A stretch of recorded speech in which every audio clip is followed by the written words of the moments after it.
Amine Ménard, courtier immobilier commercial chez PMML. Merci d'avoir accepté mon invitation. Ça fait plaisir. Content d'être ici. Fait que c'est quelqu'un que, justement, quand je pensais au concept de podcast, c'est un des premiers qui m'est venu en tête. OK? Puis je t'explique pourquoi. Quand j'ai pensé au concept de podcast, je voulais vraiment, premièrement, aller chercher ceux qu'on voit pas nécessairement souvent devant une caméra. Sur PMML TV, qui ne faisaient pas d'entrevue, qui ne présentaient pas des statistiques de marché, puis que pourtant, dans l'ombre, OK, pour toutes sortes de raisons, parce que je sais que c'était quelqu'un de très occupé, aussi, ne prend pas la peine de créer du contenu. Tu avais fait des entrevues par le passé, aussi avec des investisseurs aussi, puis là, ben, je te dirais, depuis les 12-18 derniers mois aussi, tu as comme mis pas mal plus de temps et d'efforts sur tes transactions aussi, ce qui est légitime aussi. Mais le point là-dedans, c'est que je vais te recevoir en entrevue aussi, juste voir, premièrement, c'est ton ascension fulgurante là, dans les dernières années. Aussi, c'est indéniable. Puis aussi d'avoir, pour que les gens apprennent à te connaître aussi, que ce soit des clients, des investisseurs, aussi des propriétaires, qui connaissent Amine Ménard, mais qui ne connaissent pas nécessairement l'homme derrière, tu sais, le courtier. Fait que, premièrement, comment tu te présentes tes courtiers immobiliers aussi, dans quoi tu te spécialises, puis je te laisse nous parler un peu de toi. Oui, bien sûr. Ben, dans le fond, je suis courtier immobilier commercial. Donc, je me spécialise vraiment dans tout ce qui est multilogement, terrain développé. Également, je fais du commercial. Donc, une variété de produits, mais en tant que tel, qui demandent beaucoup de connaissances. Puis j'ai pu les approfondir dans les dernières années. Donc, vraiment, tout ce qui touche ces 3 types d'actifs, là, c'est ce que j'aime transiger, puis c'est ce que je connais également. Là. Puis comment que l'immobilier commercial puis le terrain est arrivé dans le portrait? Aussi, je sais que PML est souvent associé au multilogement aussi, parce que pendant longtemps, on a été spécialisé dans ces créneaux-là aussi. Mais c'est quoi ta philosophie par rapport au commercial puis terrain? Est-ce que c'est juste pour pouvoir avoir un terrain de jeu plus grand puis avoir des possibilités plus grandes? Puis c'est quoi ton approche par rapport au commercial? Je te dirais que le multilogement, bon, bien sûr, dans le temps, ce que j'ai commencé chez PMML, c'est tout ce qu'on faisait, c'était du multilogement. Okay? Donc, c'est une classe d'actifs que je connais depuis très longtemps, qui aussi, c'est la classe d'actifs qui a piqué ma curiosité vers l'immobilier au départ. Donc, c'est vraiment quelque chose que je maîtrise depuis un certain nombre d'années. En ce qui concerne le terrain et le commercial, c'est venu par la banque. Parce que, effectivement, tu parles avec des propriétaires d'immeubles qui sont aussi parfois développeurs, constructeurs aussi. Donc, par la bande, c'est des opportunités qui sont venues. Puis j'ai eu la chance d'être transigé justement du terrain. Et également, le commercial, c'est un peu le même concept. Donc, c'est arrivé par la bande, puis à travers les années, on parle à beaucoup de gens, beaucoup de propriétaires qui ont plusieurs types d'actifs aussi. Donc, c'est souvent ça l'immobilier. Hein. C'est pas nécessairement tu te spécialises dans l'immobilier commercial, bien sûr, là, dans le courtage. C'est pas que tu te spécialises dans un secteur, c'est que tu es beaucoup dans le relationnel. Donc, une fois que tu es en relation avec quelqu'un qui a plusieurs types d'actifs, puis qu'il y a une certaine confiance qui se développe avec toi, ces opportunités-là arrivent aussi par la banque. Je comprends bien aussi, toi, tu es en immobilier d'abord pour les relations, puis après tous les types d'immeubles. C'est quelque chose qui est accessoire. C'est ça. C'est un argument, les immeubles. Ouais. Tout ce qu'on fait, je veux dire, on développe des relations, on bâtit la confiance avec nos clients, on les aide. Donc, puis c'est surtout par... Ils connaissent ça, les immeubles. C'est pas, mettons, monsieur, madame, tout le monde qui va transiger sa maison puis qui s'y connaît pas vraiment en immobilier. C'est du monde qui s'y connaît, qui sont là depuis longtemps. Donc, c'est une question de confiance et de relation puis de la façon dont tu travailles. Fait que c'est ce qui va te permettre de travailler avec eux. Donc, eux, ils connaissent ça, les immeubles. Eux, c'est les experts de leurs immeubles. Puis nous, on est vraiment les experts du marché. Puis on leur fait profiter d'un réseau qu'on a qui ensuite les aide à travers, justement, certaines transactions en vendant certains actifs de manière stratégique ou en achetant des actifs qui vont faire croître leur parc immobilier. Là. Puis c'est intéressant parce que je vais te poser la question justement sur comment tu as réussi à démontrer ta spécialisation et tes compétences à un si jeune âge, dans un marché qui est très sophistiqué aussi. Puis des fois avec des propriétaires qui ont plusieurs dizaines d'années d'expérience de plus que toi par rapport à le nombre d'années que toi tu as dans ta profession, tu as fait plusieurs transactions par le passé. Mais je trouve ça intéressant que tu dises que les propriétaires, c'est les experts de leurs immeubles, puis que le courtier, c'est l'expert du marché aussi. Puis j'aimerais ça vraiment t'entendre là-dessus sur comment tu as réussi à faire ta place, puis comment tu as réussi justement à rentrer en relation avec des propriétaires qui, des fois, ils ont des beaux parcs immobiliers ou, sont rendus complètement ailleurs dans leur carrière d'investisseur aussi. Puis pourtant, tu sais, ce genre de client-là ou de propriétaire-là t'a fait confiance pour justement aller chercher le maximum de la valeur marchande ou c'est de leurs immeubles pour différentes raisons. Puis c'est quoi ton approche? Puis c'est quoi qui a fait en sorte que tu as réussi à percer assez rapidement là-dedans? Plusieurs facteurs. Je pense qu'ils disent en bas de 25 ans, ton cerveau se développe encore. Fait que tu sais, j'ai appris à vitesse grand V. J'ai su maîtriser ça quand même assez rapidement, relativement, là, si je peux voir dans les dernières années. Développer mes connaissances à ce niveau-là. Okay? Donc, ça passe par les connaissances en premier. Par la suite, j'ai eu des très bons coachs, que ce soit Patrice Ménard ou même Thierry Samlal, que j'ai travaillé de nombreuses années avec. Donc, j'ai eu des très bons coachs ici. Et à la fin de la journée, c'est des connaissances qui m'ont été transmises. Puis, tu sais, une fois que tu commences à discuter avec les clients, je pense qu'il y a une confiance qui s'établit dans ma connaissance du marché. Puis après ça, les facteurs, l'âge, etc., c'est vraiment une question de détail. Parce que tu es capable de délivrer ce que tu veux faire avec eux. Donc, tu es capable d'établir ce lien de confiance-là avec eux en délivrant sur tes promesses, sur ce que tu veux faire pour eux. Là. Puis la première impression est importante. Aussi, oui, je pense. Effectivement. Puis tu es quelqu'un qui a une belle maturité professionnelle aussi, fait que je pense que ça, à la base, ça l'aide de... Encore une fois, c'est quelque chose que j'ai appris avec des bons coachs. Je pense que, tu sais, effectivement, tout est dans la première impression aussi, là, surtout quand tu rencontres des nouveaux clients qui sont, eux, dans une situation dans leur vie où ils doivent prendre des décisions importantes. Donc, c'est sûr, il faut que tu sois sharp, faut que tu connaisses tes affaires. Puis, c'est ça, c'est d'établir cette confiance-là puis de comprendre le client. Tu sais, surtout, c'est d'être à son écoute, là, prendre le temps de l'écouter, puis après s'adapter à sa situation. Puis quand tu parles de coaching, ça ressemble à quoi le coaching que tu as reçu? Puis je pense que ça serait intéressant que les investisseurs et les propriétaires le sachent aussi, parce que derrière toi, tu as toute une équipe. Oui. Aussi, puis tu as bénéficié justement du coaching, que ce soit de Patrice Ménard, de Samlal, entre autres, que tu as eu la chance de travailler directement. Mais ça ressemble à quoi? Parce que puis la raison pour ça, c'est qu'il y a plusieurs courtiers sur le marché, je sais, qui qui ont 10 ans d'expérience, mais probablement, tu sais, qu'il y a des courtiers PML qui ont plus de transactions de leur actif, fait de l'expérience transactionnelle, c'est là que tu apprends énormément. Mais ça ressemble à quoi du coaching? As-tu des situations, as-tu des anecdotes ou des trucs que tu aimerais partager? Ben écoute, tu sais, je fais un petit recap, là, un petit retour en arrière. Moi, j'ai commencé ça il y a à peu près... En fait, mon intérêt pour l'immobilier est venu il y a à peu près 6 ans, OK? Donc, depuis 6 ans que j'ai été dans certains événements, où ce que j'ai appris et aussi développé mon réseau d'affaires. Okay?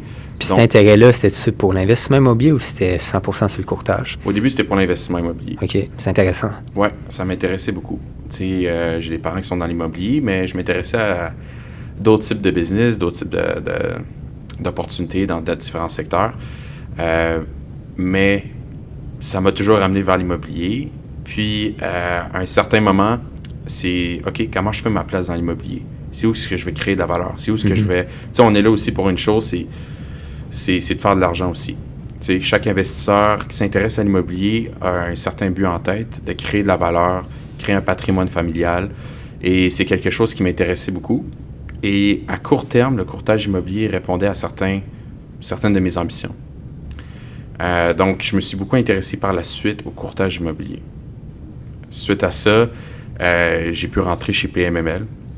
Donc, j'étais encore aux études. J'étais chez PMML, je travaillais à temps partiel. Puis, j'étais analyste de données. Okay? En fait, c'est ça. Je rentrais des données, j'analysais des données, puis je les rentrais dans notre système, dans notre fameuse base de données. Donc, à travers ça, puis c'est quelque chose de très répétitif, hein, l'entrée de données. Puis, j'ai travaillé sur différents projets en particulier avec Patrice Ménard. On a entré beaucoup de données importantes qui nous sont très importantes aujourd'hui. Puis ça m'a aidé à comprendre. Tu sais, je regardais chaque transaction, je les rentrais dans la base de données. Je regardais chaque propriétaire d'immeuble, je les rentrais dans la base de données. Ça m'a fait comprendre, OK, c'était qui les gros joueurs, pourquoi ils ont acheté ça, c'est où qu'ils achetaient. Tu sais, c'est pas très quantifiable, mais ça m'a appris énormément, juste cette passe-là dans ma vie où j'étais analyste de données. Donc, j'ai fait ça pour un certain temps, je pense à peu près 1 an, 1 an et demi. Et par la suite, j'ai décidé de faire le saut, faire mes cours de courtage immobilier commercial.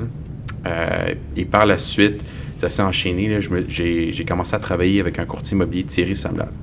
Thierry Samlal, c'est un courtier qui roulait énormément chez PMML, qui était à son compte, tout seul dans son équipe.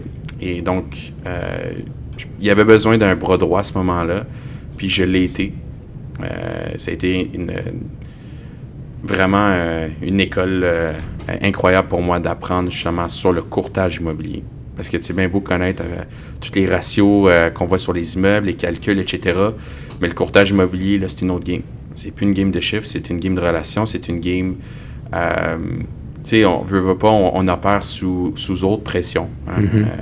On a des clients demandants, des clients qui ont... Tu sais, ils vendent leurs actifs, là, leur patrimoine est dans ces blocs-là, là, dans ces immeubles-là. Oui, puis c'est le fruit de souvent 15, 20, 25 ans aussi d'investissement. Exact. Puis quand ils sont à sa porte de sortie, exemple, prendre la retraite pour passer à un autre projet ou planifier, mettons, le transfert patrimonial aussi éventuellement. Mais tu sais, tu peux pas l'échapper, là. Exactement. Tu sais, c'est pas juste Monsieur A vend à Monsieur B, là. Il y a des histoires derrière ça. Fait que c'est comment s'adapter à ça et justement trouver des solutions pour ces personnes-là. Donc, ça m'a fasciné. Ça a été une très belle école pour moi, travailler avec Thierry Samlal. Puis à ce moment-là, ben écoute, j'ai reçu ma licence de courtier commercial, opéré avec Thierry dans son équipe. Ce qui est pendant 3 ans de temps qu'on a été ensemble. Là. Donc, ça a été vraiment toute une ride. Puis Thierry, j'en ai donné beaucoup. Je faisais beaucoup d'appels. Fait qu'on a pu développer ça ensemble. Puis lui a pris vraiment un énorme courbe dans sa carrière où que maintenant, il vend des actifs. Il est dans les plus grands courtiers au Québec là, en termes de vente d'actifs. Là. Donc, c'était une belle... un beau partenariat. Mm-hmm. Et là, depuis le début de l'année, j'ai décidé de me lancer à mon compte. Fait que c'est un peu mon histoire dans le courtage immobilier commercial. Fait qu'avec ces années d'expérience, pour répondre à ta question, pour revenir à ça, là, comment que j'ai pu développer ces connaissances-là, comment j'ai pu devenir courtier que je suis aujourd'hui, c'est notamment grâce à mon travail d'analyse de données au départ, avec le coaching de Patrice Ménard puis de Thierry Samlal. Là. C'est comme ça que je me suis développé. C'est quoi, si tu avais une chose qui sortient du mentorat que tu as reçu de Thierry Samlal, ça serait quoi? C'est quoi la pépite d'or que tu fais comme, hey, aujourd'hui, là, une chance que justement j'ai eu ce conseil-là où j'ai vécu telle situation parce que ça m'aide énormément. Bien, c'est ça l'affaire, c'est que malgré que ça a été une période de 3 ans, si par exemple j'aurais été courtier immobilier commercial à mon compte pendant 3 ans, j'aurais jamais fait autant de transactions immobilières. On en a vécu des affaires, des situations, des transactions qu'on en rit aujourd'hui, d'autres que, tu sais, ça a été des choses assez particulières. Fait que je te dirais que la chose que je retiens le plus, c'est difficile à choisir. J'en ai tellement appris. Mais la chose qui ressort le plus, c'est comment prendre le contrôle d'une transaction. Puis le monde a besoin de quelqu'un qui est en contrôle. Thierry Samlal est super bon là-dessus. Super, il est vraiment excellent à ce niveau-là. Puis ça rend service à tout le monde. Chaque professionnel qui va passer à travers la transaction a quelqu'un qui a contrôle de la transaction. Ça, c'est le courtier, Thierry Samlal. Pas le vendeur, pas l'acheteur, pas le notaire, pas le banquier, ça va être Thierry Samlal. Donc, on est comme un chef d'orchestre. Okay? Donc, c'est ce que j'ai appris, c'est comment être un chef d'orchestre d'une transaction. Ça paraît beau dit de même, là, mais c'est du travail. C'est vraiment du travail. Donc, je pense que c'est comme ça qu'il y a une certaine confiance aussi qui se développe avec tes clients. C'est bien beau dire développer la confiance, etc., mais c'est comme ça que tu développes. C'est en prenant contrôle des situations. Fait que, tu sais, souvent, tu vas voir... Le problème, c'est que tu vas avoir des courtiers qui sont... C'est bien d'être à l'écoute, mais c'est des courtiers qui vont avoir une patate chaude puis vont en transférer à quelqu'un d'autre. Tu sais, OK, j'ai une patate chaude, OK, il y a une situation... il va se retourner voir son client, on fait quoi? Non, c'est toi qui es supposé de savoir quoi faire, là. Donner des options à tes clients, c'est ça que tu es supposé faire. Donc, regarde, il y a ça qui se présente devant nous. Moi, je suggère qu'on fasse ça. C'est quelqu'un qui prend le contrôle, qui suggère.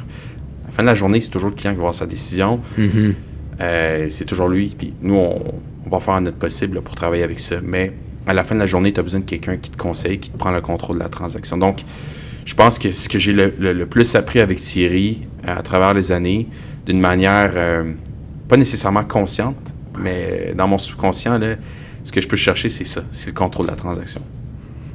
Ouais, d'avoir la présence dans une transaction, de t'affirmer Ouais. aussi, de dire voici mon avis, voici mon opinion, aussi moi je pense que on s'en va dans la bonne direction, au contraire, moi je pense que tu sais, oui, c'est peut-être la décision facile à prendre, mais plus tard dans la transaction, ça va jouer contre nous. Oui, exactement. Puis ça, c'est important parce qu'il y a un vendeur qui te confie le mandat de vendre son immeuble. Tu sais, t'es pas là pour y faire plaisir. Je pense que t'es là pour ne pas y faire oublier le résultat final qui est de vendre son immeuble. Get the job aussi. done, Puis après ça, par quel chemin tu passes, par quel défi tu passes. C'est ça, quand on a la transaction, il y en a plusieurs là, défis. Là, des fois, c'est des défis imposés par le marché, indépendant de la volonté de l'acheteur. Puis des fois, mais c'est selon le profil de l'acheteur. C'est ça, exactement. Tu sais, on s'adapte toujours aussi au type de personnes qu'on a devant nous. Mm-hmm. Moi, j'ai des clients de tout type de personnalité.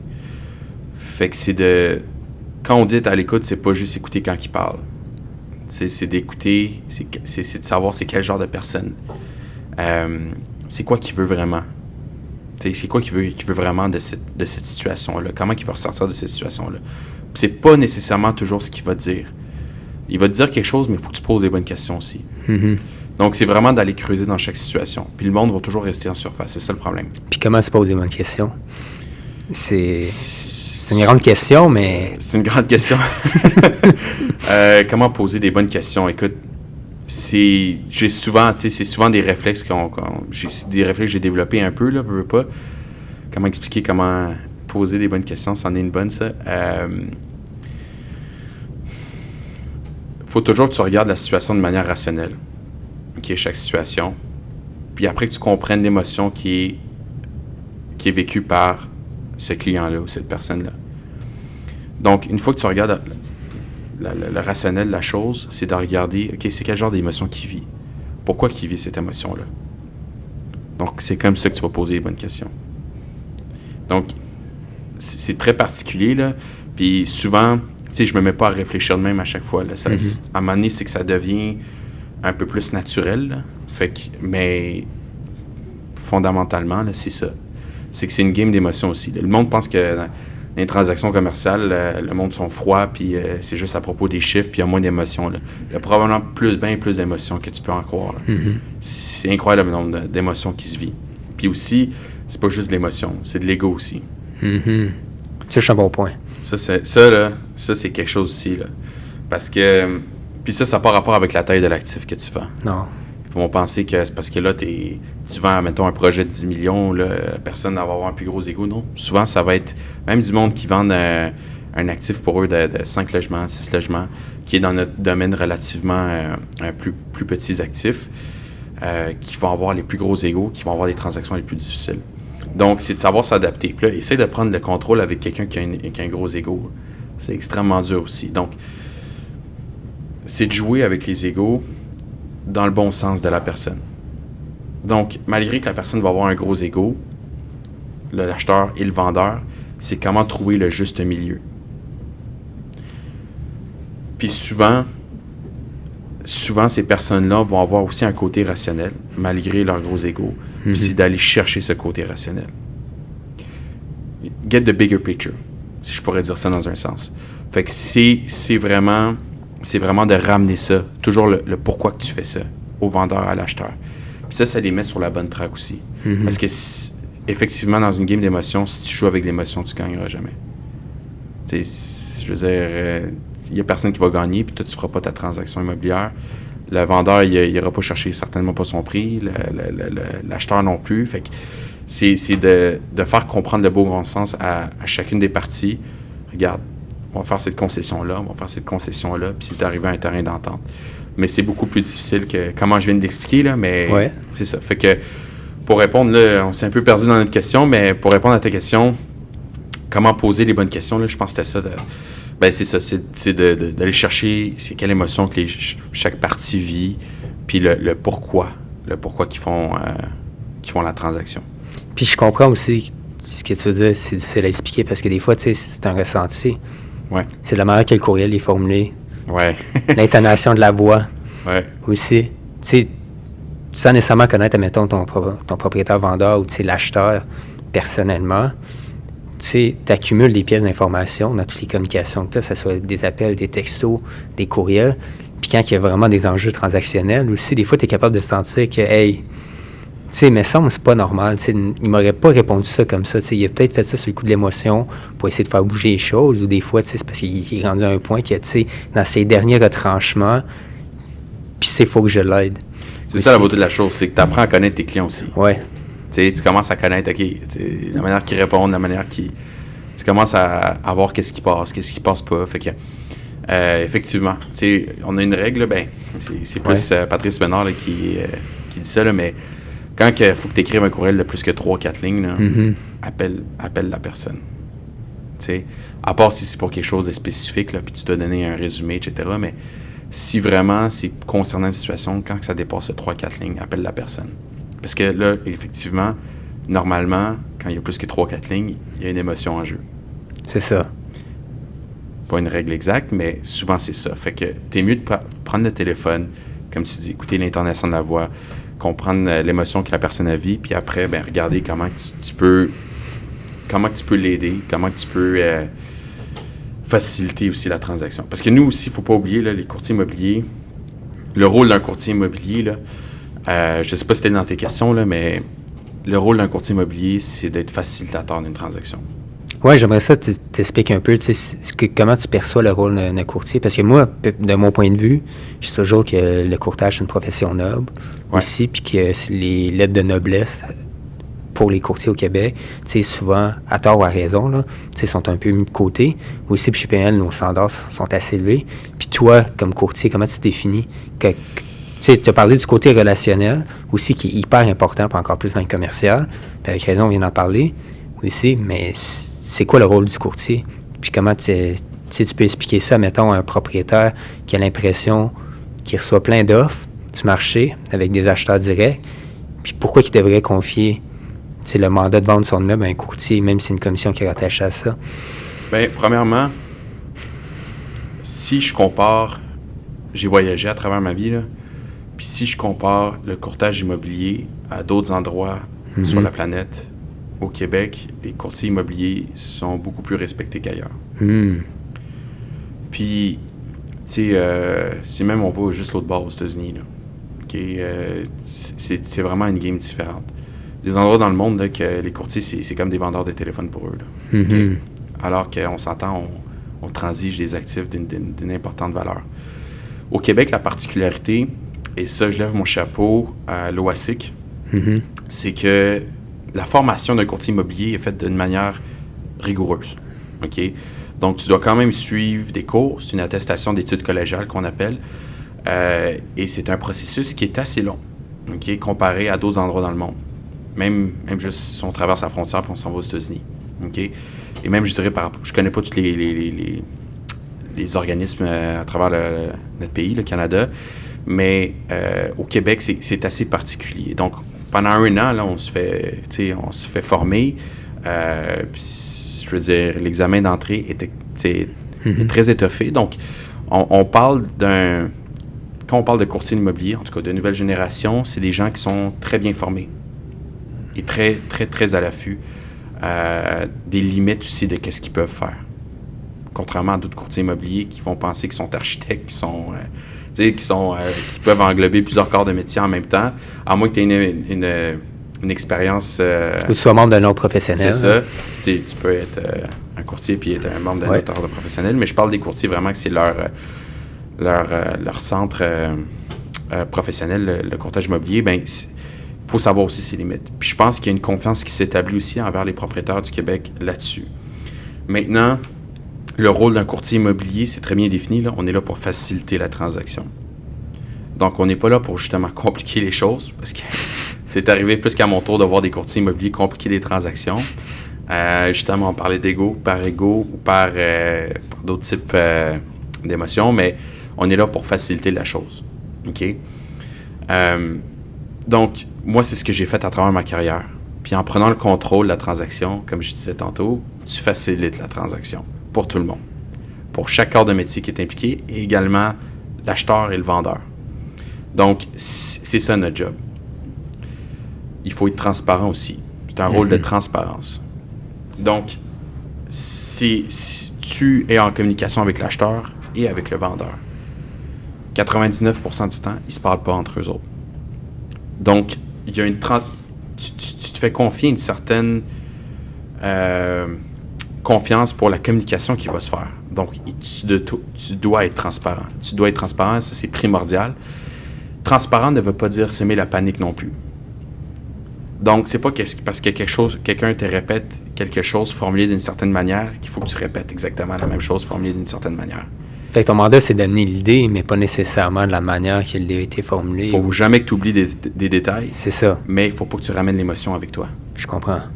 Donc, oui, si on parle textuellement, oui, il faut que tu amènes textuellement ce qui a été dit, mais je veux dire, tu n'as pas besoin de ramener l'émotion avec toi.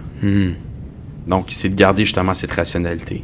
Parce qu'il y a des égos qui se parlent. Si tu dis l'autre, il t'envoie y chier, tu iras pas loin dans ta transaction.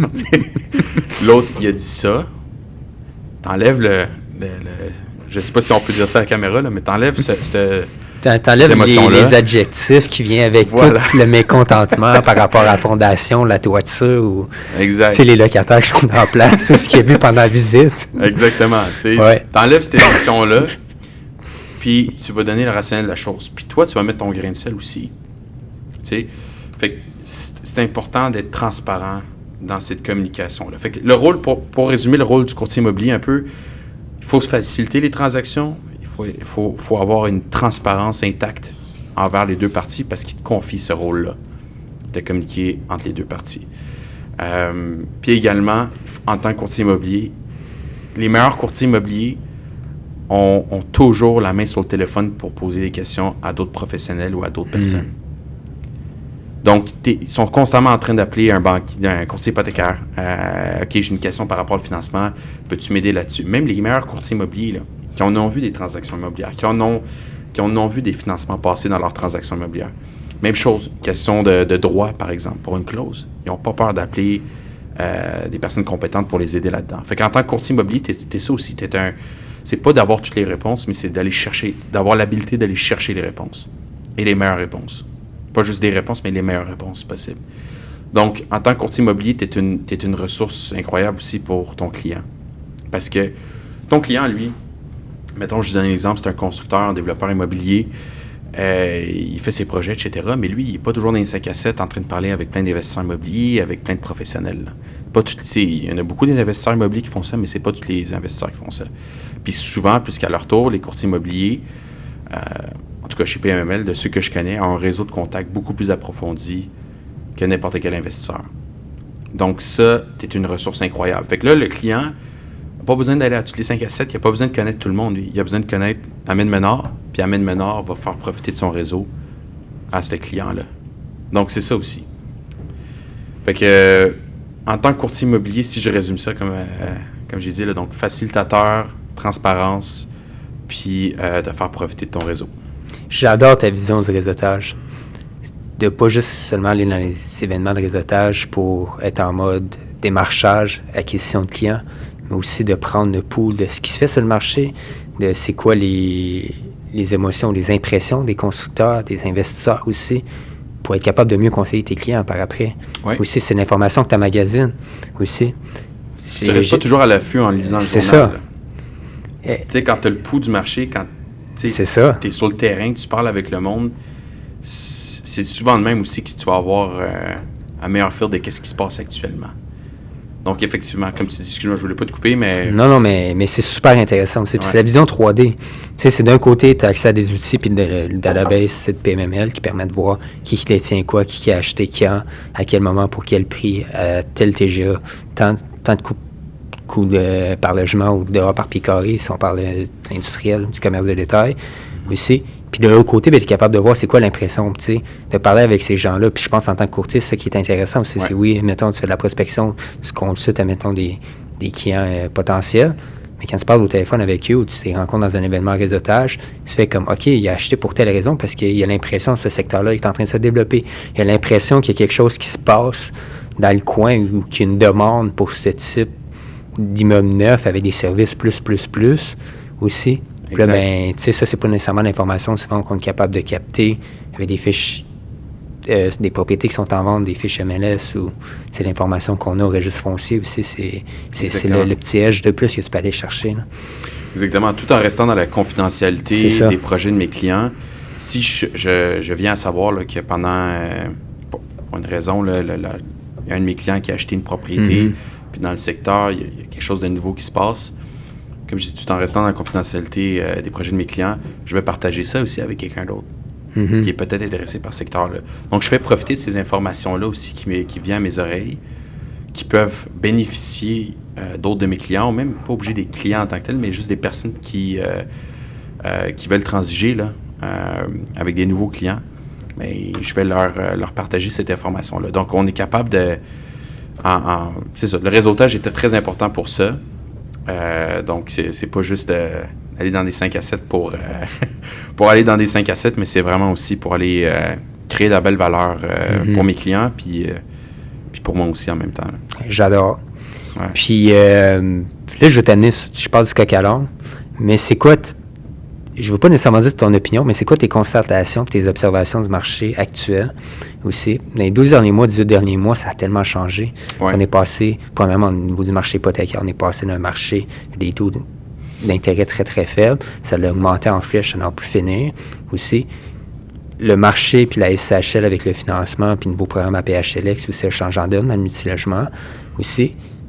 Qu'est-ce qui fait qu'un investisseur ou un acheteur peut rester actif ou sur quoi il devrait s'attarder aujourd'hui pour justement rester sharp, rester à jour avec les conditions et les tendances du marché, puis continuer justement que si tu es en train de te bâtir un parc immobilier ou de te bâtir un patrimoine, comment tu peux justement bénéficier de tout ce qui semble changer aujourd'hui dans le marché actuel? C'est quoi les conseils que tu aurais à donner à un acheteur actif? Écoute, ce qu'on a vécu est très particulier, OK? Donc, pendant l'année 2022, lorsqu'on a connu la hausse des taux d'intérêt, la particularité, c'est pas nécessairement que les taux d'intérêt ont changé, c'est à la vitesse à laquelle ils ont changé. Mm-hmm. Donc, il y a ça qui a grandement ralenti le marché. On a vu le nombre de transactions qui a significativement baissé, là. Et la particularité de cette année, c'est pas que les taux d'intérêt se sont quand même stabilisés. On connaît des hausses et des baisses à chaque semaine, là, mais ce que je veux dire, c'est que grosso modo, actuellement, on est beaucoup plus stable que pendant l'année 2022 au niveau des taux d'intérêt. Donc, qu'est-ce que ça fait? C'est que ça crée une ambiance où tout le monde sait un peu à quoi s'attendre.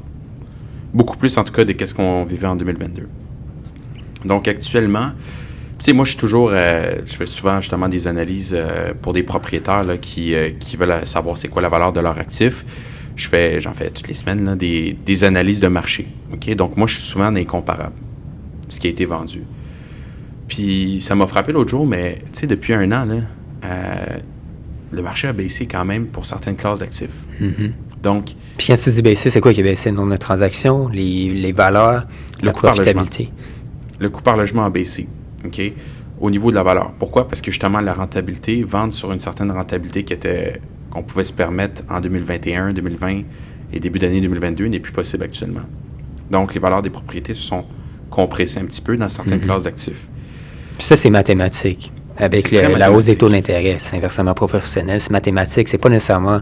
Oui, tu as eu des transactions de moins qui se sont pas conclues, mais mathématiquement, le même immeuble, ça a joué. Exact. Puis, l'affaire là-dedans, c'est que, tu sais, on parle de propriétaires d'immeubles qui vendent, mais quand tu mets une pancarte à vendre, là, c'est pas parce que t'es pris avec cet immeuble-là. Là. C'est pas en réalité, en tout cas. Mm-hmm. C'est pas comme dans le résidentiel où ça va être des vendeurs beaucoup plus motivés d'habitude. Donc, dans le multilogement, dans le commercial, c'est des gens qui touchent des revenus à chaque mois de leur propriété. Donc, ils ne sont pas nécessairement pressés. Ils ne sont pas hypothéqués à 80% de la valeur de cet immeuble-là. Donc, ils ont une marge de manœuvre. Et ça veut dire aussi qu'ils sont patients. Mm-hmm. Ils ne veulent pas se débarrasser de cet immeuble-là. C'est pas parce que tu mets une pancarte à vendre que tu vas t'en débarrasser nécessairement. Donc, les acheteurs, c'est sûr qu'il y avait une certaine conscience à faire à ce niveau-là. C'est que les taux d'intérêt avaient monté, ils pensaient que tout le monde était à côté. C'est pas la réalité. Maintenant, la particularité, c'est que ces vendeurs-là ont compris que le marché d'aujourd'hui est différent qu'il y a 2-3 ans. Il y a même un an. Donc, les vendeurs qui veulent passer à d'autres choses, qui veulent toucher cet argent-là pour investir dans d'autres projets ou que ce soit même pas dans l'immobilier, mais dans d'autres types d'investissements, aujourd'hui, sont prêts à écouter les acheteurs. Ce qui n'était pas vraiment le cas en 2022.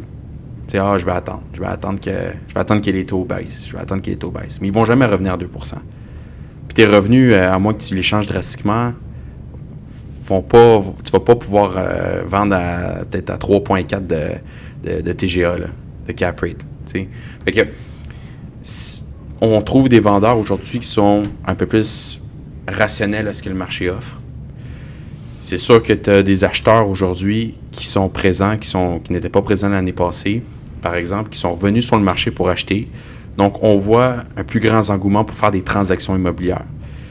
Maintenant, les acheteurs, pendant la dernière année, avaient beaucoup de place. T'sais, ils magasinaient, puis ils étaient un acheteur pour 3 immeubles. Là. Comparé à la COVID, où c'était 5 acheteurs pour un immeuble. En surenchère. Exact. Là, ça avait tourné, la table avait tourné de manière assez importante. Mais là, ça commence à se redresser.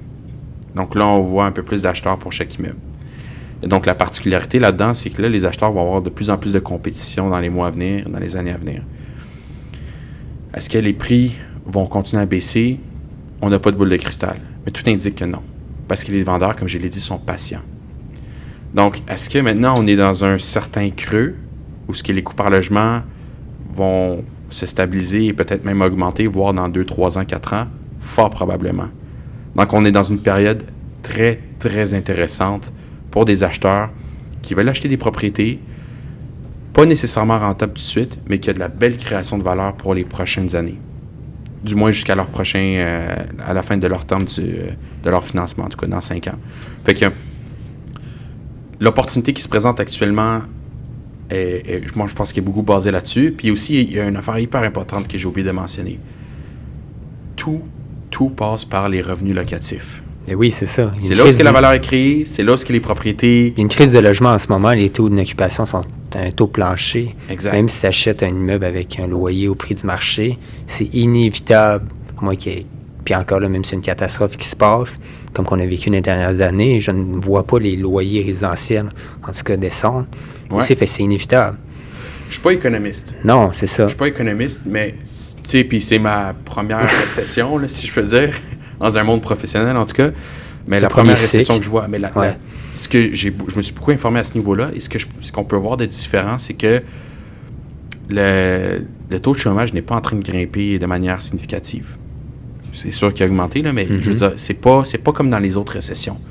C'est quoi que ça veut dire, ça? C'est que les salaires ne sont pas nécessairement en train de baisser. Donc, comparé aux autres récessions, les salaires ne sont pas en train de baisser, ne font qu'augmenter. L'inflation aide aussi à ce niveau-là.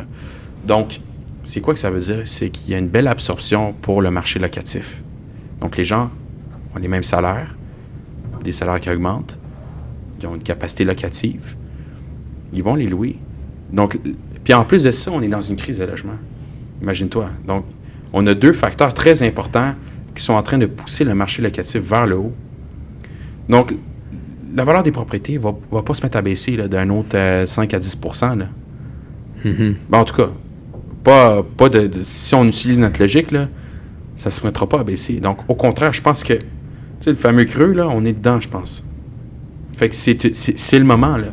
C'est le moment actuellement d'acheter des propriétés, faire ces projets, créer de la valeur, parce que, justement, dans les prochaines années, je pense qu'on va avoir beaucoup de propriétaires qui auront acheté pendant ces périodes-là, qui vont avoir créé énormément de valeur, beaucoup d'équité.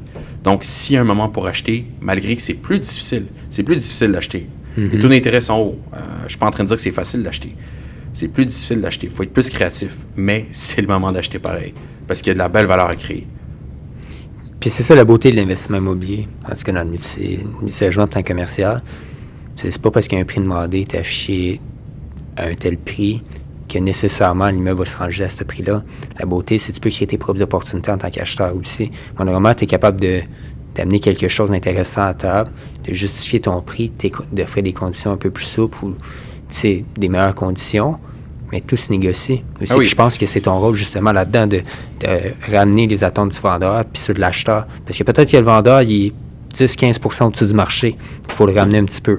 Exactement. Ou des fois, c'est l'acheteur, au contraire, il faut que tu fasses voir justement ce potentiel-là, comme tu as énuméré. Un bon secteur avec des tes loyers locatifs sont en constante augmentation avec une clientèle locataire solide aussi, avec ce que tu parlais, là, les emplois aussi puis les revenus qui n'ont pas encore diminué non plus, malgré tout ce qui se passe au niveau macroéconomique.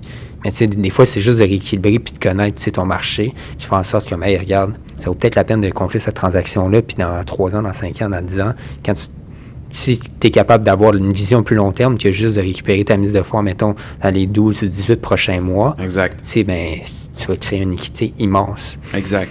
C'est ça la particularité aussi, c'est que c'est beaucoup plus difficile de faire des projets en 12 mois, 18 mois, comme que certains investisseurs ont connu. Mais c'est correct, parce que le rendement qu'ils peuvent avoir sur cette création de valeur va être quand même extrêmement satisfaisante pour eux.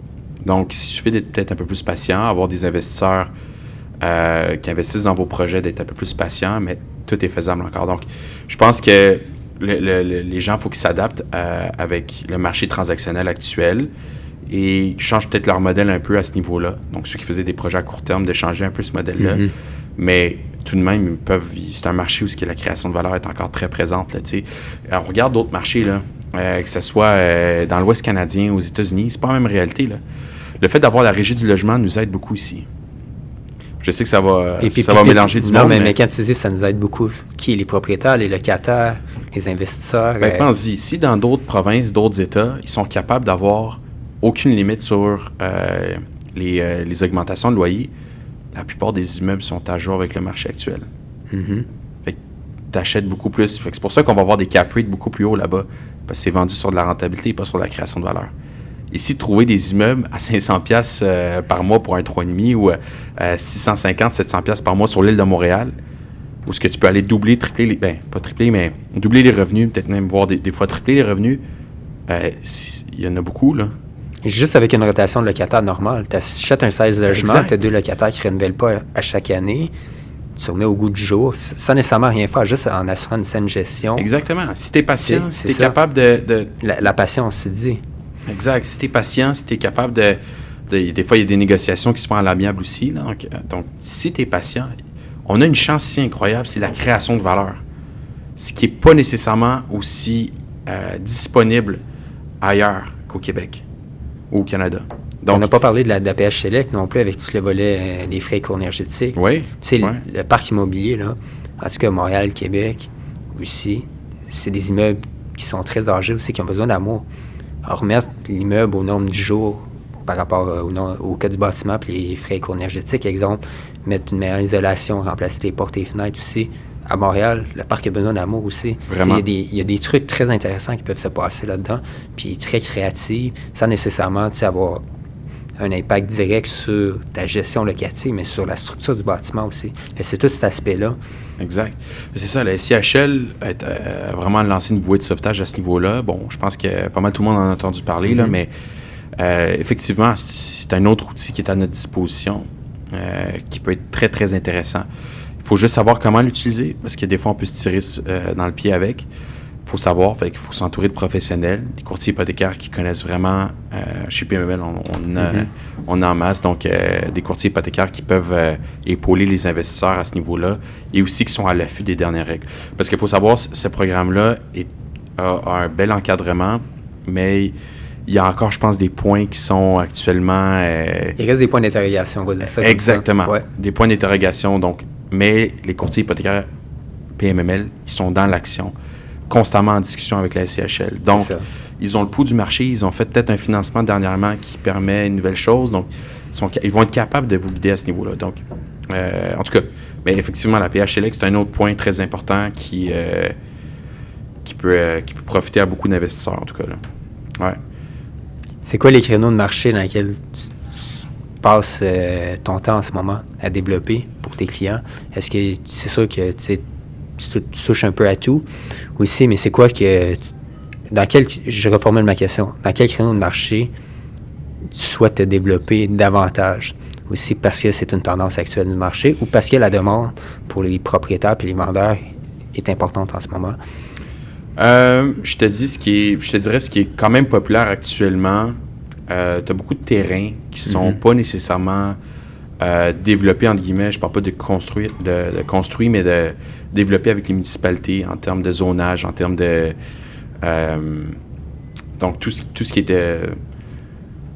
est de règlement par rapport à ce qu'on peut faire sur une propriété en tant que telle. Donc, il y a beaucoup de création de valeur qui se fait dans ce genre de terrain-là. Les terrains bruts qu'on appelle dans le jargon. Là. Donc, tu as des terrains prêts à bâtir. Donc, souvent, des constructeurs qui ont acheté un terrain, qui ont fait les démarches avec la municipalité pour faire approuver un certain type de projet. Donc, c'est une façon de créer de la belle valeur. Puis, c'est très, très, très en demande en ce moment, les terrains bruts en tant que tels, qui sont bien sûr dans des secteurs où les municipalités veulent diriger du développement. Donc, actuellement, il y a ce type d'actif-là qui est très intéressant, que j'ai actuellement en mandat. Je pense qu'on n'a même pas encore effleuré la demande de ce marché-là. C'est le nombre de logements qui doit être construit juste pour supporter la croissance de la population. Ouais. Ça provient de l'immigration, entre autres. Ouais. Je pense qu'on n'a même pas commencé à avoir une discussion concrète par rapport à combien de mises en chantier réelles on doit faire. Aussi, on le sait, on en parle, on sait qu'il y a un manque criant de logement. Aussi, la roue commence à se mettre en branle. Aussi, puis je pense que les constructeurs, il y a d'énormes opportunités à venir juste, mettons, dans les 5 à 10 prochaines années. Là. Ouais. Aussi, puis la bonne nouvelle, c'est que tu commences à avoir des discussions avec... justement avec des clients qui veulent investir aussi, qui sont intéressés par ces créneaux-là. Exact. Tu sais, il faut suivre aussi, tu sais, les gros joueurs, qu'est-ce qu'ils font? Ouais. Ça va aider aussi on appelle ça des retail investors, les investisseurs de plus petite taille, là. Qu'est-ce que les gros joueurs font? Puis ils s'en vont vers ça actuellement. On le voit, là. Donc, il y a une demande criante de logement. Il y a des gros investisseurs, bien sûr, qui sont quand même équipés, qui ont de l'expérience sous la cravate pour driver ce genre de projet-là avec les municipalités, mais les municipalités sont aussi ouvertes à la discussion avec des investisseurs de moyenne taille, de petite taille. Donc, il faut que, tu sais, si les investisseurs ont de la liquidité, qui veulent placer à long terme sur un projet pour créer de la grosse valeur, ce genre de terrain-là peut être très intéressant. Maintenant, il y a aussi la classe de multilogement, l'actif de multilogement qui est très en demande actuellement, comme toujours, mais encore une fois, c'est une question de rentabilité pour beaucoup d'investisseurs. Donc, est-ce qu'il y a une grande rotation des unités? Est-ce qu'il y a beaucoup de création de valeur à faire? Est-ce que le coût par logement fait du sens? Donc, c'est sûr que c'est un marché qui est constamment en train de bouger selon les secteurs, mais il y a beaucoup de création de valeur aussi. Faut pas le sous-estimer. Parce qu'il y a beaucoup de monde qui pense que c'est un marché saturé, mais il y a encore beaucoup de création de valeur dans ça. Donc, que ce soit sur la Rive-Nord, Rive-Sud ou l'île de Montréal. Même dans les marchés émergents comme Gatineau ou Sherbrooke. Donc, je me concentre là-dessus actuellement. Puis, c'est super le fun. Parfait. Donc, je vous invite à suivre Amine. Ouais. Toi, tu fais des opérations de courtage. Tu travailles avec des propriétaires et des acheteurs dans la région de Montréal. C'est ça. Dans le fond, tous des propriétaires d'immeubles ou propriétaires en devenir aussi qui veulent acheter. Donc, des propriétaires qui ont des portfolios de plusieurs immeubles, même juste des immeubles en particulier sur l'île de Montréal, également sur la Rive-Nord, Laurentide, Rive-Sud également. Donc, je me concentre beaucoup dans ces régions-là. Propriétaires de terrain également, qui souhaitent peut-être vendre leur terrain ou vendre même des immeubles sur plan qui sont en train de développer. Donc, c'est des choses que... On n'en a pas parlé, mais justement, l'évaluation de portfolio, toi, t'en fais. Aussi également, pour aider justement à restructurer des portfolios, puis éventuellement, soit liquider ou juste avoir une opinion plus objective sur OK, refinance tel immeuble, ça va te permettre de continuer ta croissance. Au contraire, je le fais à chaque semaine, tel immeuble aussi. Fait que c'est quelque chose qu'on pourrait peut-être aborder dans un prochain épisode. Effectivement. Fait que merci beaucoup, Gabriel. Hey, Amine, merci, c'est un plaisir. Puis je suis vraiment content qu'il ait accepté mon invitation encore. Merci pour ton temps. Merci à toi. Yes.